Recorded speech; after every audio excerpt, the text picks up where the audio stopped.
Hey, it's Sam here, and in this video I'm going to review your resume and provide you with some actionable tips and feedback to hopefully help you get closer to your goal of landing a role in tech sales in the six-figure range. So off the bat, the kind of overall structure and format of the resume is pretty decent. I would say the key points that I wanted to bring up were adding career accomplishments, company summaries, and just some minor formatting things.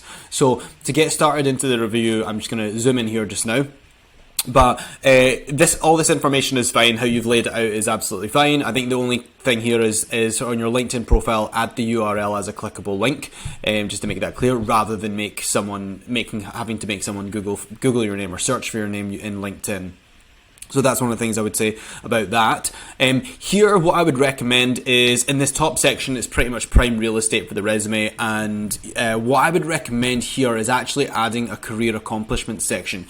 Even though you've had kind of one major organization in your company, in your experience, you can still add a career accomplishment section. And essentially what it is 3 to 5 bullets of some of your biggest wins. But what I recommend is, with these 3 to 5 bullets, tweak those and make those the most relevant to your role. What that enables you to do is bring the most relevant of your experience from your career and put it front and center in your resume. So just a quick example using my resume as an example, and this is what a finished product looks like when it comes to me working with clients. So you'll notice that I have put here 3 major accomplishments. So I lead with career accomplishments, and this would be particularly relevant if I was applying for a recruitment role that was in the clinical space. So what I've done here is just highlighted, my clinical recruitment experience. So that's what I would do here if I was applying for a clinical recruitment role. If the role was focused on talent acquisition and leadership, or rather a leadership TA role, then what I can do with the career accomplishment section is add a bullet in saying that I previously managed a team of 5 talent team members for a global health tech organization with 2,000 employees.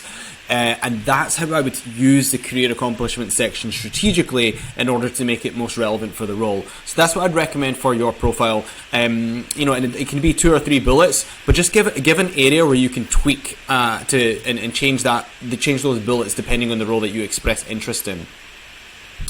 Also, what I'd recommend is adding a company summary. Company summaries are really useful for showing the viewer the size and scope of the organization, and it also adds a little bit more structure and kind of readability to the resume. So again, I'll jump back to my resume as an example. So I want to encourage you to think, if you were hiring for a recruiter for your team, and you got my resume and you were looking at it, and let's say one of my longest stints was at Babylon, and you might be able to glean from this bullet here and a couple bullets that it was clinical related. I'm talking about nurses and physicians, but you don't really know about the size and scope of Babylon. So if I add a company summary, it can be anywhere from 2 to 5 lines if you want.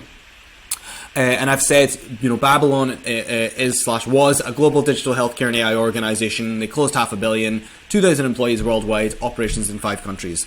Now, I'm being very clear about the size, scope, but also the structure that I can operate in. And it's also just kind of interesting to the reader, or if the reader doesn't have to Google that information. So I'm not familiar with Damascus in terms of, I don't know how many employees they have. I think I saw somewhere online it was like a startup. So I want to understand, the growth. So just a few lines about Damascus. The reason it's also important is because sometimes it can draw parallels with the organization. So, here if I've got 2,000 employees in multiple countries, that might make me more appealing to an organization that is either maybe growing in multiple countries or has a plan to get to multiple countries, or an already existing company that deals with internationally, or has multiple locations, or is of a similar size, or is also going through a funding round. That's where you can kind of draw parallels. I mean, it doesn't need to be a like-for-like match, but it just also shows that you can communicate clearly in writing. It can also help during interviews where you might get asked, walk me through your background, and being able to have this information at the tip of your tongue to provide someone information about a company that they might not have heard about before.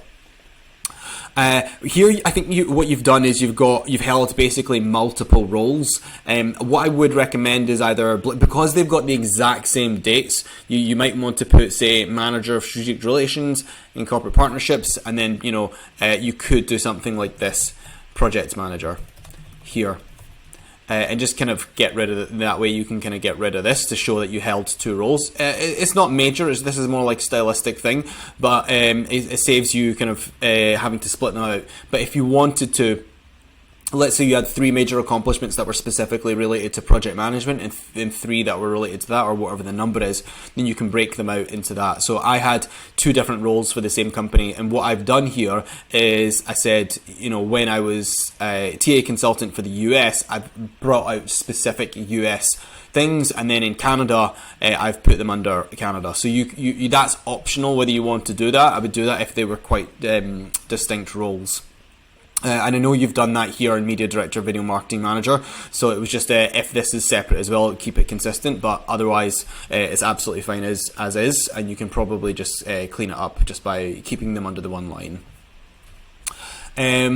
You had mentioned that you're trying to get into tech sales.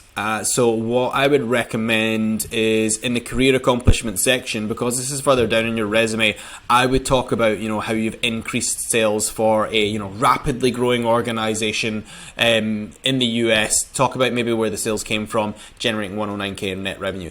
109k in net revenue is decent, but if the revenue last year was 100k, then it's not much of an increase. So maybe talk about the increase. If it was 0 revenue, then you've got a great increase. If it was 50k, then figure out what the math is. So maybe increase it a percentage, just because it means a little bit more to a company in terms of growth. Also, if you do get a good solid sales metric because you're looking for tech sales, bring that right up to the career accomplishment section so that you can highlight that sales experience. And then just a minor notes about the qualifications profile. I would actually get rid of kind of what I've highlighted just because it's very vague. Because anyone, let's say, have strong interpersonal skills. I could pretty much copy and paste this and put this in my resume, and it wouldn't really mean much. Whereas what's more impactful is the quantifiable accomplishments that you have throughout your resume, which I actually wouldn't change. I forgot to say, these are really solid metrics. You speak very naturally and clearly about kind of results and growth, so I wouldn't change a thing there. The qualifications profile can take it or leave it. This is just a little bit fluffy, saying expert in understanding clients' business and challenges, working cross-functionally. That doesn't mean anything. Whereas if you said partnered with a Fortune 1000 organization specializing in agriculture tech, that's very specific about understanding a client's business and goals by listing the industry, the size. Working cross-functionally to meet team goals is just a little bit vague, so I'd get rid of that, or maybe even get rid of the whole qualifications profile. The raised 140 over 4 years is really decent. I would probably just put that into whatever it was in another bullet elsewhere in your resume. So basically the qualification profiles, I wouldn't say is adding much value. The rest of it seems absolutely fine. I'd get rid of this here. I know that I maybe messed up the formatting here, but there's no need for this little note here. I would just get rid of it. Other than that, I think the resume pretty solid. You've chosen an appropriate font. Could it do with a nice little bit of tidier formatting and just to make it a little bit more polished? Maybe. I would maybe recommend kind of this. But it's not perfect, and document designers would probably mess all over it. But I would say it's a decent enough looking resume where there's type formatting, some appropriate use of white space, a decent enough font. Yours is similar as well. I think it's pretty decent. I think if you add some company summaries and just kind of move that about, it will give it a little bit more structure.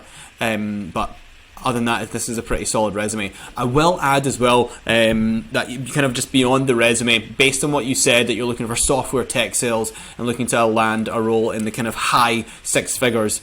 I would say one of your biggest challenges is going to be that anyone that is applying for those roles, those high 6 figure tech sales roles, is going to have a fair amount of existing tech sales. So you're going to be up against applicants and quite possibly senior applicants. Senior manager, even director of sales would earn that much depending on what the variable compensation is. So candidly, if I was recruiting for a tech sales role that was in the 6 figures, high 6 figures, which would likely be a leadership position, even with the recommendations that I've made in the resume, I probably wouldn't move forward with your profile, because if someone posted a high six-figure tech sales role, they're going to have a fair amount of people.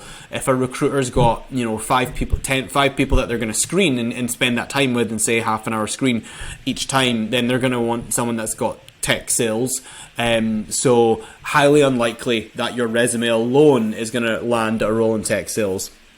I think some of your best options would be, leveraging your network and finding out who you might know that might be first and foremost already in tech sales, and maybe doing a bit of a gap analysis, understanding what their role is and what their team typically looks for. You basically want to do a gap analysis on your existing experience and the experience that you might need to bridge the gap with somehow, or at least speak to during interviews.